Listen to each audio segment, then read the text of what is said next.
तो आप लोग आ गए, आपको भी ट्रेडिंग सीखना है। चलो इस वीडियो में मैं आपको पूरा ट्रेडिंग सिखाता हूँ।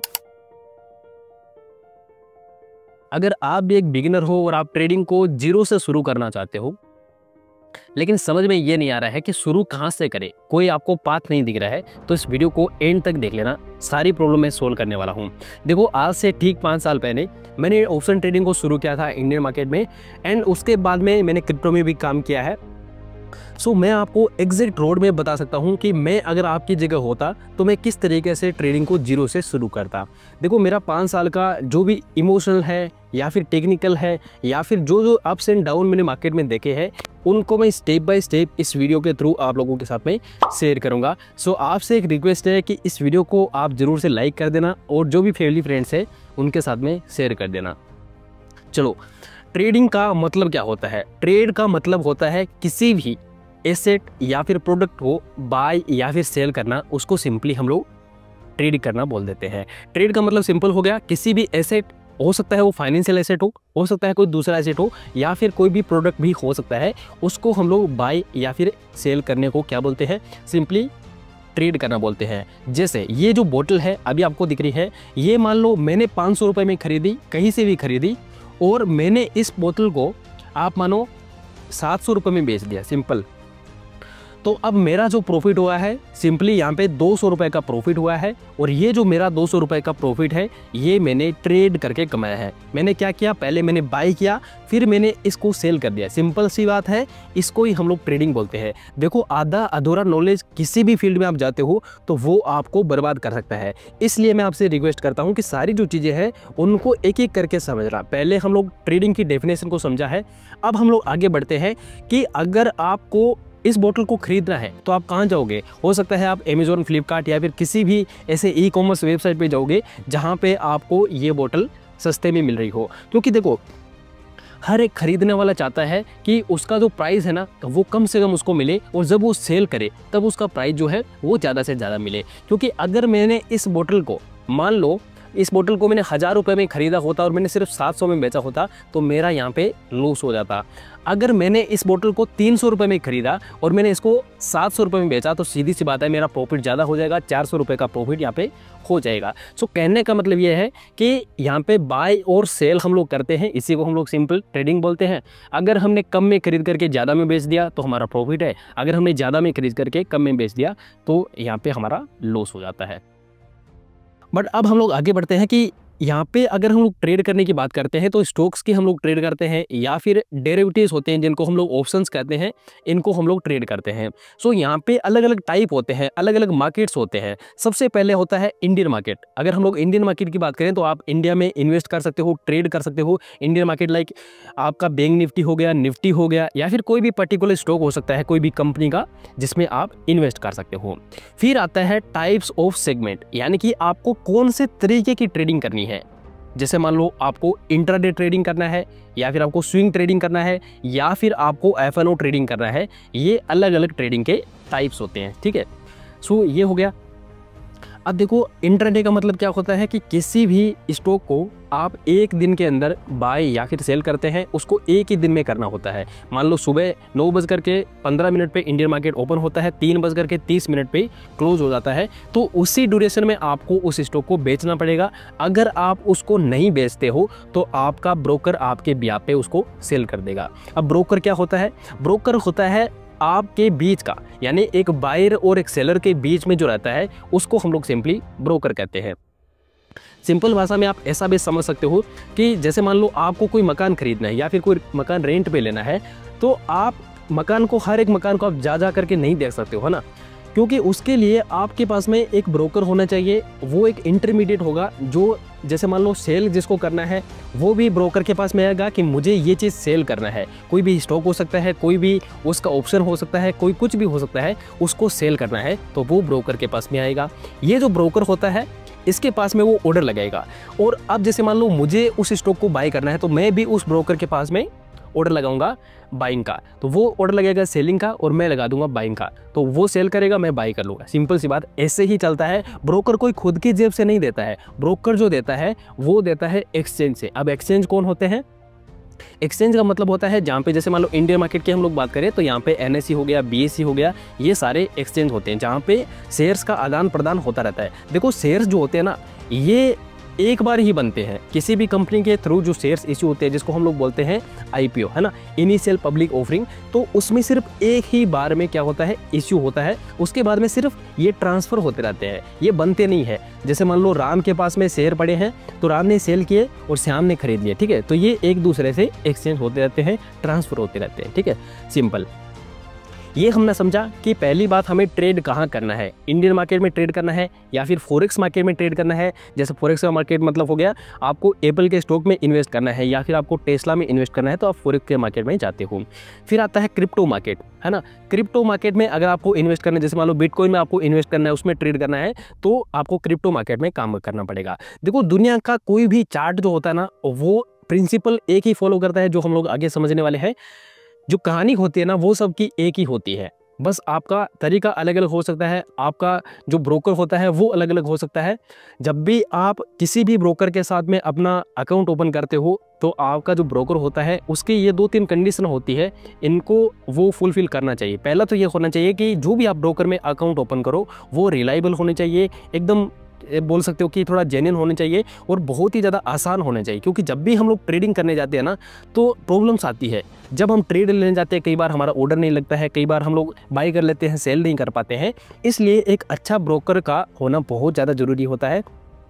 अगर आप एक अच्छे ब्रोकर की तलाश कर रहे हैं जो आपको अभी तक नहीं समझ में आए तो आप लिंक डिस्क्रिप्शन में है, चेक कर लेना एक बार। अगर आपको अच्छा लगे तो आप उनमें अकाउंट ओपन कर सकते हैं।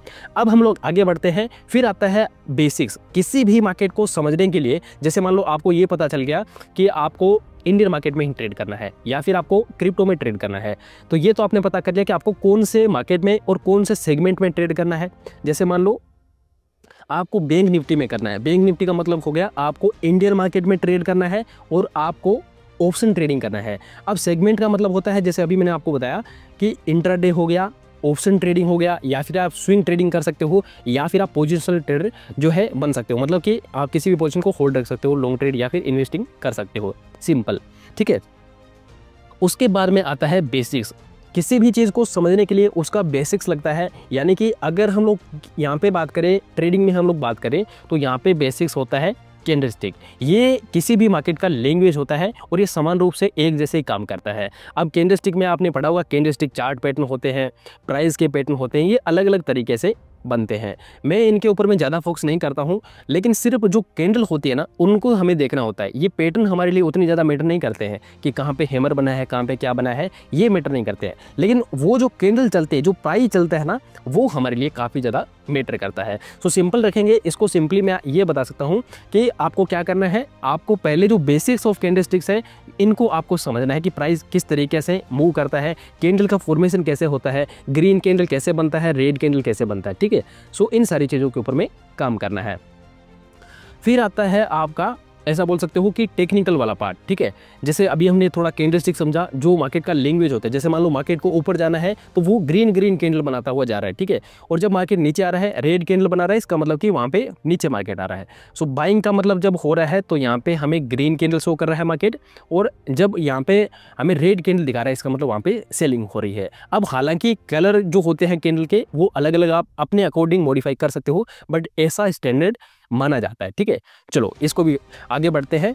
और फिर आता है आपका टेक्निकल। अब टेक्निकल वाले पार्ट में क्या रहता है, टेक्निकल वाले पार्ट में आपका प्राइस एक्शन रहता है, यानी कि आपको प्राइस को देख करके एक्शन लेना होता है। इसी को हम लोग सिंपली प्राइस एक्शन बोल देते हैं। प्राइस एक्शन का मतलब ये होता है, जैसे मान लो कोई ट्रेंड लाइन या फिर कोई ऐसा लेवल है जहाँ पे आपको लगता है कि ये लेवल ब्रेक होगा तो मेरा यहाँ से सेटअप बन सकता है, तो टेक्निकल में आपका प्राइस एक्शन आ गया, आपके इंडिकेटर्स आ गए, या फिर जो भी आपके टूल्स रह गए उनको आप प्राइस इसमें टेक्निकल में इंक्लूड कर सकते हो, ठीक है। अब इतना तो हमने सीख लिया। अब आपको लग गया होगा कि मैं तो एकदम भाई सक्सेसफुल ट्रेडर बन गया। नहीं सर, इतने से काम नहीं होता है। अब तक हमने टेक्निकल सीखा है, अच्छी बात है, लेकिन इसका 50% पार्ट रह गया है, जो है इसका सबसे ज़्यादा इम्पोर्टेंट, वो होता है ट्रेडिंग साइकोलॉजी एंड उसका माइंडसेट। देखो हर एक ट्रेडर जो होता है ना, ट्रेडिंग में आता है ये सोच करके कि मैं ना बहुत ज़्यादा पैसा कमाऊँगा, और यहाँ पे जो स्टॉक मार्केट होता है या फिर आप दुनिया के कोई भी ट्रेडिंग करने जाते हो तो पैसा है, ऐसी बात नहीं है कि आप पैसा नहीं बना सकते हो। आप एक सक्सेसफुल ट्रेडर बन जाते हो तो पैसा आप कमा सकते हो, लेकिन शर्त यह है कि आपको उसको समझना पड़ेगा, ये सिस्टम कैसे वर्क करता है, क्यों आपको एंट्री लेना है। इसके लिए आपकी साइकोलॉजी लगती है, आपका माइंडसेट उस दिशा में होना चाहिए कि जब मैं ट्रेड ले रहा हूँ तो मैं क्यों ले रहा हूँ, क्या मेरा लॉजिक है, क्या मेरा सेटअप है, क्यों मैं इस ट्रेड में एंट्री बना रहा हूँ। ठीक है, सो ये होता है आपका psychology, mindset, and last but not list ये होता है आपका रिस्क मैनेजमेंट। किसी भी ट्रेड में जब हम जाते हैं तो हमें ये चीज़ पता होता है कि हमें कितना रिस्क लेना है, कितना रिवॉर्ड लेना है। मतलब आप सिंपल भाषा में ये भी समझ सकते हो कि आप कितना खो रहे हो और आप कितना पा रहे हो, है ना। क्योंकि देखो ट्रेडिंग भी एक बिजनेस है और इसको अगर आप शुरू करते हो तो आपको ये चीज़ पहले से मान करके चलना होता है कि आप ट्रेडिंग में लॉस भी खा सकते हो, है ना। और बहुत सारे लोग ऐसे भी होते हैं जो एग्जांपल हम लोग सुनते हैं कि वो लोग बर्बाद हो गए, वो बर्बाद हो गए। वो क्यों होते हैं बर्बाद? क्योंकि वो या तो रिस्क मैनेजमेंट को फॉलो नहीं करते हैं या फिर आधा अधूरा ज्ञान लेकर के वो मार्केट में कूद जाते हैं। तो ये गलती आपको नहीं करनी है। एक एक चीज़ें हम लोग शुरू से सीख रहे हैं तो एक एक चीज़ों को फॉलो भी आपको उसी तरीके से करना है। एक बार फिर से रिपीट कर देता हूँ जिससे आपको फिर से क्लियरिटी आ जाएगी। तो देखो सबसे पहले और इम्पोर्टेंट चीज़ मैंने बताई कि आपको मार्केट डिसाइड कर लेना है, कौन से मार्केट में आप ट्रेड करना चाहते हो, इंडियन में ट्रेड करना चाहते हो, क्रिप्टो या फिर फॉरेक्स में करना चाहते हो। ठीक है, ये हो गया। दूसरा हो गया सेगमेंट, आपको ऑप्शन ट्रेडिंग करना है, आपको इंट्राडे करना है, आपको स्विंग करना है, जो भी आपका सेगमेंट है उसको आप डिसाइड कर लो। फिर आता है कि ये तो चलो हो गया, लेकिन अब इसके लिए हमें एक ब्रोकर की ज़रूरत पड़ेगी। तो ब्रोकर भी आप अच्छा रिलायबल ढूंढ सकते हो। अगर आपको नहीं मिल रहा है तो नीचे डिस्क्रिप्शन में लिंक दिख रहा होगा, या तो आप यहाँ से ओपन कर सकते हैं। ठीक है, फिर आता है बेसिक्स ऑफ मार्केट या फिर बोल सकते हो बेसिक्स ऑफ कैंडलस्टिक, जो कि होता है कैंडलस्टिक। आप बोल सकते हो जो कैंडल होती है वो प्राइस जो होता है ना, वही मार्केट का मेन जड़ होता है, उसको देख करके ही हम लोग एक्शन लेते हैं।